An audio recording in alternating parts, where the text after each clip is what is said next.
Field investigator ng Ombudsman sumalang sa witness stand kaugnay ng bail hearing sa kasong plunder laban kay Janet Lim Napoles.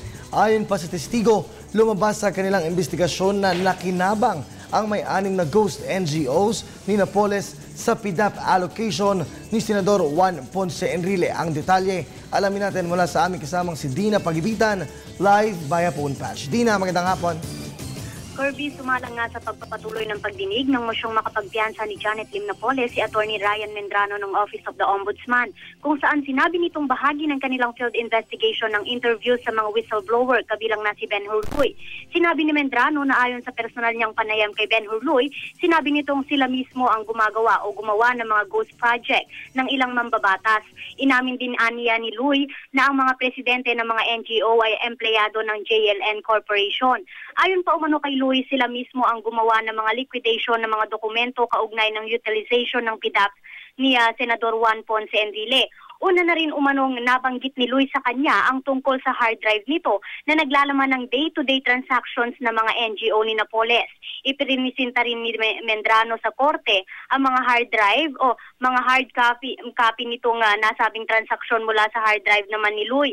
Ibinasura naman ng korte ang mosyon ni Napoles na hindi dumalo sa kanyang mga pagdinig kaugnay pa rin ng bail hearing. Samantala, Kirby, iginiit ng kampo ni Janet Lim Napoles na walang basehan ang tax evasion laban sa anak ni Napoles na si Jean Napoles matapos makitaan ng DOJ ng probable cause sa hindi pagsusumite ng income tax returns ng nakababatang Napoles. Ayon sa BIR kasi, nasa 32.06 million ang hindi binayarang tax ng anak ni Napoles taong 2011 hanggang 2012.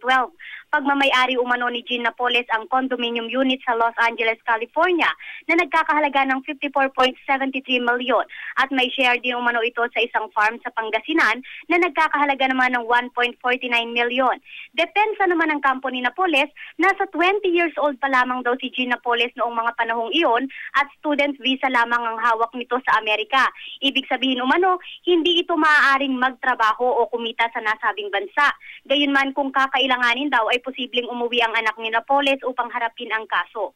Samantala, ipinangalan lamang umano ng kanyang mga magulang ang mga nasabing property sa kanyang pangalan. Sagot naman ng BIR dyan, walang donor's tax o estate tax ang binayaran taong 2011 hanggang 2012 kaugnay nga nitong mga property na iniuugnay kay Jean Napoles. Para sa Telebisyon ng Bayan, ako si Dina Pagibitan.